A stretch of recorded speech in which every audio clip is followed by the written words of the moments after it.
Big boss Marathi season 6 flop झालाय का hit झालाय ते माहित नाही, पण राडे जे आहेत ते फुल ऑन जे आहे ते चालू आहेत. का असं मी बोलतोय? कारण की सोनाली राऊत आणि बिग बॉस मध्ये जे आहे ते फुल ऑन राडे जे आहेत ते चालू आहेत. आता का मी असं बोलायचा प्रयत्न करतोय? कारण की सोनाली राऊतनी जे आहे ते खूप मोठा आरोप जो आहे तो लावायचा प्रयत्न केलेला आहे बिग बॉसवर, आणि तो आरोप काय आहे तेच तुम्हाला मी सांगायचा प्रयत्न करणार आहे. आज मी काय व्हिडिओ बनवतोय कारण की सोनाली राऊत यांनी जे आहे ते त्याचे प्रूफ द्यायचा प्रयत्न केला आहे. त्याच्यामध्ये स्पष्टपणे लिहिलेलं आहे की हे सगळं जे झालेलं आहे ते बिग बॉस मराठी सीझन 6च्या घरामध्ये मला झालेलं आहे, कारण की बिग बॉसच्या मेकर्सने तिथे काही गोष्टींची काळजी घेतली नाही.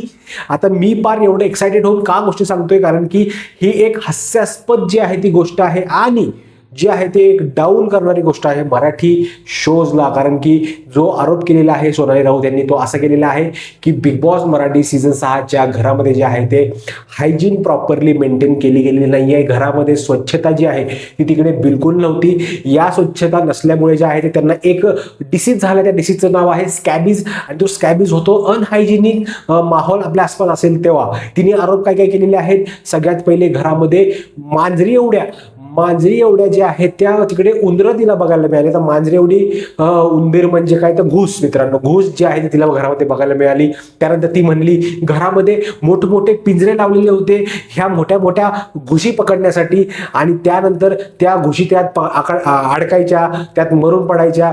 त्यानंतर संपूर्ण घरामध्ये जे आहे ते जे काही राशन यायचं ते राशन देखील ते उंदरं बिंद्रं खायचे, आणि त्याच राशन थ्रू जे आहे ते आम्ही जेवण बनवायचो आणि तेच आम्ही खायचो. आणि त्यानंतर विषय अजून एक हार्ड असा झाला की 17 जणांमध्ये पनिशमेंट म्हणून जे आहे ते तिकडे एकच वॉशरूम तुम्ही यूज करायचं, असा गोष्ट तिकडे जेव्हा झाली होती या घरामध्ये, तिकडे सांगितलं की ती बोलते की वॉशरूम मध्ये, टॉयलेट मध्ये जे आहे, वॉशरूम मध्ये जे आहे ते जाऊन लोक सिगरेट मारत होते, जेवत होते, चिकन खात होते, अंड्याची टरफले टाकत होते, हागत मुतत सगळे तिकडेच होते. अशा प्रकारचा आरोप जो आहे तो करायचा प्रयत्न केला तिने, आणि त्या संपूर्ण गोष्टीमुळे जे आहे ते तिला त्रास झाला. आणि सगळेजण जे आहे ते एकमेकाचा टॉवेल, कोणी कोणाचा टॉवेल वापरते, कोणी कोणाचं जे काही रुमाल वगैरे आहेत, काय या गोष्टी आहेत ते वापरत होते. त्यानंतर कोणीही काहीही करायचं, म्हणजे अशा प्रकारच्या गोष्टी ज्या आहेत तिकडे ती सांगायचा प्रयत्न करते. पुन्हा भाऊचा धक्का जो होता, या भाऊच्या धक्क्यावर जे आहे ते जेव्हा जेवण यायचं आम्हाला, त्या जेवणामध्ये अक्षरशः झुरळ यायचे, आणि झुरळ आम्ही काढून साईडला ठेवून ते खायचो.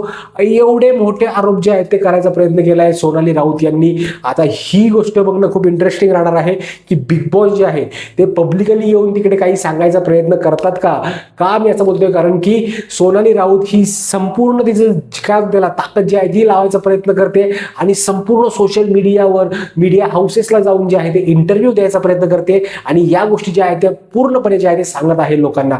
बाकी तुमचं काय मत आहे? या ज्या गोष्टी बिग बॉस मराठीच्या घरामध्ये घडलेल्या आहेत, जे की घरात घुशी आहेत, झुरळ आहेत, जेवणात काही पण निघतंय, ते अनहायजेनिक असल्यामुळे रोग व्हायला लागलेत लोकांना, तर यावर तुमचं काय मत आहे ना नक्की कमेंट करून सांगा. कारण की हा सीझन काही वेगवेगळ्या कारणांमुळे जे आहे ते गाजत चाललेलं आहे, आणि त्यात आता संपायच्या टायमाला एक नवीन जी आहे घडामोड जी घडलेली आहे. तुमचं मत नक्की कमेंट करून सांगा.